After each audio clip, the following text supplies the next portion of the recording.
Balaji sir, இப்போ அந்த இன்னைக்கு முதலமைச்சர் பேரவையில் சொல்லும்போது கூட நீங்கள் பாரதிய ஜனதா கட்சியோட கூட்டணியில் இந்த நீட்டை ஒரு நிபந்தனையாக நீங்கள் அதை முன்வைக்கலாம். ஏன்னா மத்தியில் அவங்க ஆட்சியில் இருக்கிறாங்க. இதற்கு முன்பே பல முறை இது தொடர்பான விவாதங்கள் வந்தபோது ஒருவேளை காங்கிரஸ் கட்சி இந்த மத்தியில் ஆட்சி பொறுப்பில் இருந்தால் அந்த நீட் தேர்வை தங்களால் ரத்து செய்திருக்க முடியும் என்றும், இப்போதைக்கு பாரதிய ஜனதா கட்சி மத்தியில் ஆட்சி இருக்கிறது, இப்பொழுது அடுத்த சட்டமன்ற தேர்தலுக்காக அதிமுக கூட்டணி வைத்திருக்கிறது, இதனால் அங்கு அதை இது ஒரு முக்கிய நிபந்தனையாக வைக்கலாமா என்ற கேள்விக்கு அது எதிர்க்கட்சி தலைவர் எடப்பாடி பழனிசாமியால் பாரதிய ஜனதா கட்சியிடம் அப்படி ஒரு நிபந்தனை வைக்கக்கூடிய அளவுக்கு அவர் ஒரு வலிமையான ஒரு பேர சக்தியாக இருக்கிறாரா சார்? இப்போ அவர் இருக்காரா இல்லையான்றது எடை போடுற இடத்துல நான் இல்லை. ஆனா அவர் அப்படி இருக்காரு, அவர் மிகப்பெரிய ராஜதந்திரி அப்படின்னு தான் அவங்க கட்சிக்காரெல்லாம் சொல்றாங்க, அவர் ஆதரிக்கக்கூடியவர்கள்லாம் சொல்றாங்க. அப்படியானா அது உண்மையாக இருந்ததுன்னா அவர் மிகப்பெரிய ராஜதந்திரி, மிகப்பெரிய சுதந்திரதாரின்னா அதை பண்ணலாம். இதுல இன்னொரு விஷயம் என்னன்னா, இதனால் இப்படி செய்வதால் நீட்டுக்கு விலக்கு அவர் வாங்கி கொடுக்குறாருன்னு வச்சுக்குவோம் பிஜேபி அரசிடம் சொல்லி, அவங்களுக்கு கூடுதலா மைலேஜ் தானே. தமிழ்நாட்டில் இருக்கக்கூடிய ஒட்டுமொத்த மக்களுடைய சென்டிமெண்ட்டும் நீட்டுக்கு எதிராக தானே இருக்கு. பாரதிய ஜனதா கட்சியை தவிர இங்க தமிழ்நாட்டில் இருக்க எல்லாருமே நீட்டுக்கு எதிராக தானே இருக்கிறோம். அப்படியானா நீட்டுக்கு எதிராக இன்றைக்கு ஆளும் திமுக இருக்கிறது. ஆளும் திமுகவால அதை நிறைவேற்ற முடியல, நாங்க நிறைவேற்றிட்டோம் கூட அவர் மார்த்தட்டிட்டே கூட தேர்தலை சந்திக்கலாமே, இன்னும் கூட மக்களுடைய ஆதரவை பெறலாமே, ஏன் அதுல ஈடுபட பண்றான்ற கேள்வி வருதுன்னா, அப்ப என்ன நமக்கு தோணுதுன்னா, இவர் அந்த நிலையில் பாரதிய ஜனதா கட்சியை வற்புறுத்தக்கூடிய நிலையில் அல்லது அவர்களிடம் பணிய வைக்கக்கூடிய நிலையில் இல்லை என்பதை நம்மால் புரிந்து கொள்ள முடிகிறது. பலாச்சார், இன்னொன்று இதுல நம்ம இந்த ஆளுநருக்கு எதிரான அந்த வழக்கில் தமிழக அரசு பெற்ற அந்த தீர்ப்பில் தமிழக அரசு ஒரு மசோதாவை நிறைவேற்றி இரண்டாவது முறை அனுப்பினால் அதை நிராகரிக்க முடியாது என்று அந்த உச்சநீதிமன்ற தீர்ப்பில் ஒரு அம்சம் இருக்கிறது. இப்போதைக்கு நம்ம நீட் விலக்கு மசோதாவை சட்டப்பேரவையில் ஒரு 2 முறை அதை இரண்டாவது முறையாக அதை அனுப்பினால் அதை சட்டமாக்குவதற்கான அந்த வாய்ப்பு இருக்குதா சார்? இப்போ இல்லப்பா, இது தொடர்பா முதலமைச்சர் அவர்கள் கூட்டிய கூட்டத்தில் நானும் கலந்துகிட்டேன். சட்ட நிபுணர்களா நீங்க சொல்றது சரி. என்னன்னா, ஏற்கனவே 2 முறை அனுப்பிட்டோம். ஏற்கனவே 2 முறை அனுப்பிட்டோம். 2வது முறை அனுப்பிய பொழுது அவர் திருப்பி அனுப்பியது இன்றைக்கு இருக்கக்கூடிய ஜட்ஜ்மெண்ட் படி. அன்னைக்கு இந்த ஜட்ஜ்மெண்ட் இல்ல. அவர் 2வது முறை அவருக்கு அனுப்பிய பொழுது அவருக்கு அது கோர்ட், சுப்ரீம் கோர்ட் சொல்லுதுன்னா, முதல் முறை திருப்பி அனுப்பலாம், 2வது முறை திருப்பி அனுப்புனா அவருக்கு இருக்கக்கூடிய ஒரே வாய்ப்பு குடியரசுத் தலைவருக்கு அனுப்புவதுதான் அவரோட வேலை அப்படின்னு சொல்லி இன்னைக்கு சொல்லப்பட்டிருக்கு தீர்ப்புல. ஆனா அது நம்ம இந்த தீர்ப்பு வருவதற்கு முன்னாடி அந்த வாய்ப்பு எக்ஸாஸ்ட் பண்ணிட்டோம்.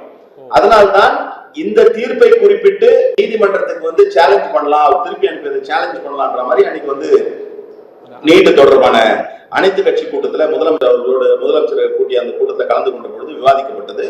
சட்ட நிபுணர்களும் அது தொடர்பாக விவாதித்துக் கொண்டிருக்கிறார்கள். மீண்டும் ஒரு சட்டம் இயற்றுவது என்பதை விட ஏற்கனவே இயற்றி அனுப்பப்பட்ட சட்டம், 2வது அனுப்பப்பட்ட சட்டத்தை இவருக்கு அனுப்பாம, குடியரசுத் தலைவருக்கு அனுப்பாம மீண்டும் அரசுக்கு திருப்பி அனுப்பியது தவறு என்கின்ற நிலையில இது தொடர்பான சட்ட போராட்டத்தை முன்னெடுப்பதற்கான வாய்ப்புகளை தமிழ்நாடு அரசு ஆராய்ந்து கொண்டிருக்கிறது. இன்னொன்னு, இது தவிர மற்றொரு அந்த 10 சட்ட மசோதாக்கள் திருப்பி அனுப்பப்பட்ட அந்த 10 சட்ட மசோதாக்களை நிறைவேற்றுவதாக உச்சநீதிமன்றம் தெரிவித்தது. இது நேற்று ஆளுநர் ஆர் என் ரவி ஒரு கூட்டத்தில் பேசுகையில் துணைவேந்தர்கள் மாநாடு வரும் 25, 27ஆம் தேதி நடைபெறும் என்று அவர் அறிவித்திருக்கிறார். ஏற்கனவே இங்கு துணைவேந்தர்களுக்கெல்லாம் வேந்தராக அந்த தமிழக அரசு தான் முதலமைச்சர் அந்த வேந்தராக இருக்கலாம் என்பதற்கான சட்ட திருத்த மசோதா நிறைவேற்றப்பட்டிருக்கிறது. உச்சநீதிமன்றத்தின் தீர்ப்பும் அவ்வாறு அந்த மசோதாக்களை அந்த 142 என்ற அந்த சிறப்பு பிரிவு அதிகாரத்தை பயன்படுத்தி அந்த மசோதாக்களை நிறைவேற்றியிருக்கிறாங்க. சட்டமாக ஏற்றுக்கொள்ளப்பட்டிருக்கிறது. இந்த சூழ்நிலையில் இந்த ஆளுநரின் அறிவிப்பானது அடுத்த கட்ட அந்த ஆளுநர் அரசியலில் உச்சநீதிமன்ற தீர்ப்பு இருந்தும் தான் துணைவேந்தர் மாநாட்டை நடத்துவேன், இப்போது வேந்தர் இல்லை என்பதற்கான சட்ட திருத்த மசோதா நிறைவேற்றப்பட்டு விட்டது. அது உச்சநீதிமன்றம் ஏற்றுக்கொண்டு விட்டது சிறப்பு அதிகாரம் மூலமாக. இப்போது இந்த துணைவேந்தர் மாநாட்டை அறிவித்திருப்பதன் மூலமாக இந்த ஆளுநர் அரசியல் அடுத்த கட்டத்துக்கு போயிருக்கோம்னு நினைக்கிறவங்க சார். இது என்ன மாதிரியான ஒரு மனநிலையில அவர்கள் இருக்கிறார் என்பது எடுத்துக்காட்டுது. இப்ப நீங்க ஜனநாயகத்தினுடைய விழுமியங்களை, ஜனநாயகத்தினுடைய எல்லா அம்சங்களையும் காப்பாற்ற வேண்டிய நிலையில தான் எல்லாருமே கட்சி வேறுபாடு இருக்கலாம், ஆனா கான்ஸ்டிடியூஷனை மதிக்கணும், இந்த ஜனநாயகம் பாதுகாக்க வேண்டும் என்பது அடிப்படை. ஆனா நம்ம தொடர்ச்சியா வைக்கிற குற்றச்சாட்டு அல்லது இருக்கக்கூடிய உண்மையான நிலவு என்னன்னா, பிஜேபி RSS கருத்தியலை கொண்டவர்கள் இதை பத்தி எல்லாம் கவலைப்பட மாட்டேன்றாங்கன்றத நம்மளால பார்க்க முடிகிறது. ஒரு காலகட்டத்துல ஒரு ரயில் விபத்து நடைபெற்றது என்று சொன்னால் கூட அதற்கும் ஒரு அமைச்சருக்கும் எந்த விதமான தொடர்பும் இல்லை என்றால் கூட அது தொடர்பாக வந்து தார்மீக பொறுப்பேற்று விலகிய அரசியல் எல்லாம் நம்ம பார்த்துருக்கோம் பல்வேறு நிலைகள்ல பல்வேறு சூழல்கள்ல. ஆனா நீங்க உச்ச நீதிமன்றம் நீங்க வெறுமனே வந்து இந்த நிறைவேற்றப்பட்ட சட்டத்தின் மீது என்ன நடவடிக்கை எடுக்கணும் என்பது பற்றி மட்டும் சொல்லல உச்ச நீதிமன்றம். இந்த குறிப்பிட்ட ஆளுநரை பற்றி குறிப்பிடுகின்ற போது உச்ச நீதிமன்றம் இவர் ஒரு தவறான எண்ணத்தோடு அல்லது வந்து மக்களுக்கு விரோதமான நடவடிக்கையில ஈடுபட்டிருக்காருன்றது வந்து பல இடங்கள்ல வந்து அந்த தீர்ப்புல வந்து சுட்டிக்காட்டியிருக்காங்க. உள்ளபடியே ஆர்.என். ரவி அவர்கள் ஒரு என்ன சொல்றது ஒரு தரமான நபராக இருந்தார் என்று சொன்னால் உச்ச நீதிமன்றமே இது மாதிரியான குற்றச்சாட்டை முன்வைத்த பிறகு இன்னமும் கவர்னர் பதவியில் இருந்து கொண்டிருக்கிறார் என்று சொன்னால் அவருடைய தரம் என்பது மிக மிக கீழே இருக்கிறது அல்லது வந்து தரம் கெட்ட நிலையில அவருடைய செயல்பாடுகள் அரசியல் ரீதியான செயல்பாடுகள் இருக்கிறது என்பதை நம்மால் புரிந்து கொள்ள முடிகிறது. அதை தொடர்ந்து செய்யறாரு. இப்ப அவருக்கு வந்து ஊக்கம் கொடுக்கறதுக்கு இல்ல வந்து அவருக்கான ஆதரவுக்காரன் நீட்டுவதற்கு என்று இன்னைக்கு ஜக்தீப் தங்கரை தான் கூப்பிட்டுருக்காருனாங்க. ஜக்தீப் தங்கர் ஏற்கனவே வந்து இவர் எந்த அளவுக்கு வந்து இன்றைக்கு தமிழ்நாடு அரசுக்கு வந்து இடையூறு ஏற்படுத்தணும்னு நினைக்கிறாரோ அது தமிழ்நாடு அரசு வந்து கடந்துடுச்சு.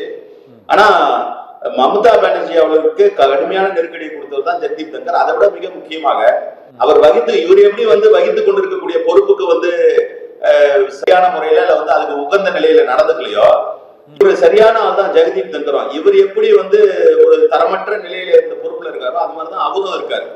ஏன்னா அவர் வந்து இன்னைக்கு உட்கார்ந்துட்டு இருக்க சேர்ல இருந்துட்டு அவர் வந்து சுப்ரீம் கோர்ட்டை வந்து விமர்சனம் செய்கிறார்.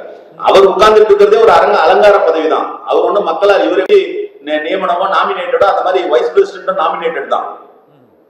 அவர் வந்து இது மக்களவையுடைய துணைத் தலைவராக இருக்கு மாநிலங்களுடைய தலைவராக இருக்கவர் இயல்பாகவே குடியரசு துணைத் தலைவராக. அப்ப இது எப்படின்னா இது இவங்க ரெண்டு பேர் சேர்ந்து இன்றைக்கு வந்து அரசியலை இன்னும் மேலும் ஒரு கேவலமான நிலைக்கு கொண்டு சென்றிருக்கிறார்கள் என்று தான் நம்ம பார்க்க முடியுது.